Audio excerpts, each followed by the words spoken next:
À bord de leur voiture, ces familles passent d'un monde à l'autre. C'est le seul checkpoint entre les territoires occupés et ceux contrôlés par les Ukrainiens. Ce jour-là, la plupart des réfugiés viennent de Kherson.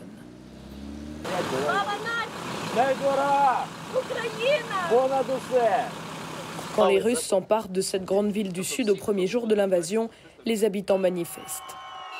Très vite, la répression commence. Aujourd'hui, Kherson est l'une des villes où la résistance est la plus active. Roman vient de passer en territoire ukrainien.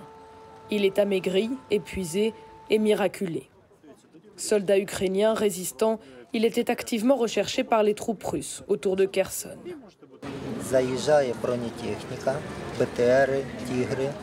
Ils sont entrés dans le village avec des véhicules blindés et ils ont fouillé partout, ils cherchaient des armes et ils recherchaient les partisans. Leurs snipers ont pris position à l'intérieur du village et ils ont commencé à nettoyer. Dans mon village, de ce que j'ai compris, j'ai été trahi. Quelqu'un a dit aux Russes, il y a un gars là qui dit vouloir défendre son pays. Il me recherchait et il recherchait un autre homme. Un patriote aussi qui fabriquait des cocktails Molotov. Ensuite, ils sont arrivés. Des proches m'ont prévenu, j'ai pu m'enfuir, mais celui qui fabriquait des cocktails Molotov a été tabassé à coups de crosse dans la tête. Il a eu des lésions au cerveau.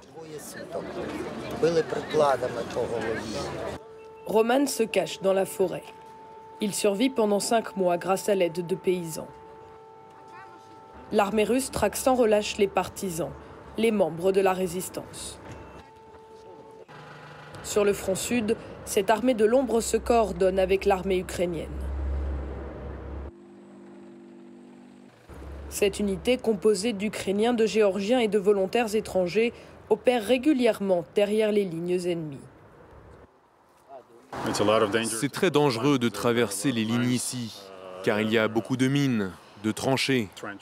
Vous devez trouver un petit espace où vous pouvez vous faufiler, passer derrière et les frapper. Le plus dur, c'est de s'exfiltrer, de sortir de là, parce qu'à tout moment, l'ennemi peut comprendre que quelqu'un opère derrière ces lignes.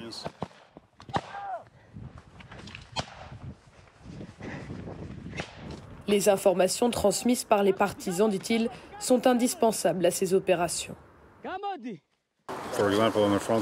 Dans les villes ou les villages que l'on essaye de libérer, par exemple, il y a des gens qui nous envoient des informations. Et ils vivent ici, sous nos propres bombardements aussi, car on essaye d'atteindre des cibles là-bas. Et eux, ils ne s'en vont pas. Ils restent là. Ils nous fournissent des informations très précieuses à propos du nombre de troupes, de leur localisation, quel genre d'armes ils ont, leurs mouvements. On reçoit beaucoup d'informations de leur part. Et j'espère qu'après la guerre, ces gens seront récompensés et qu'ils seront reconnus par la population ukrainienne.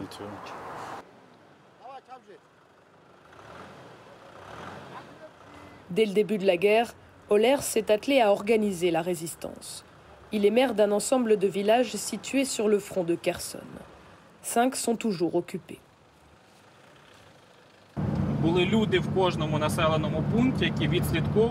On avait des gens dans chaque village qui connaissaient les chemins et qui me rapportaient les mouvements qu'ils observaient. J'avais des compétences militaires dans le guidage de frappe, donc je rassemblais l'ensemble des coordonnées et les donnais directement à l'artillerie. Ce jour-là, il rend visite à Svetlana. Elle fait partie du réseau de résistants mis en place par Oler. Elle n'a jamais quitté son village, situé sur la ligne de front. Yaroslav est mort et son commandant a été commotionné. Le petit jeune qui était là aussi, c'était vraiment quelqu'un de bien. Je lui parlais encore ce matin et là, quelqu'un m'a dit qu'il était mort. Oler et Svetlana acceptent de parler de leur réseau car ils estiment que les Russes ne reviendront plus dans leur village. Les garçons grimpaient en haut des immeubles avec des jumelles et les observaient. Ils regardaient les mouvements des colonnes russes et ils les rapportaient à l'armée qui bombardait ensuite. Maintenant, l'armée a plus de renseignements. Elle voit mieux seule ce qui se passe. Ceci dit, très récemment, des gars encore actifs m'ont appelé, m'ont signalé qu'ils avaient repéré une position importante et j'ai immédiatement appelé les militaires pour leur donner cette information.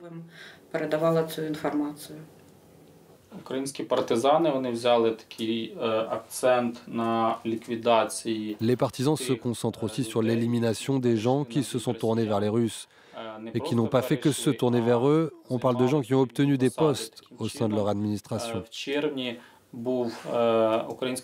En juin, par exemple, les partisans ont liquidé l'adjoint de la prison de Nova Karkova. Il faut que les traîtres ne se sentent jamais en sécurité, qu'ils aient toujours à regarder derrière leur épaule et qu'ils s'attendent à ce que quelqu'un vienne les trouver.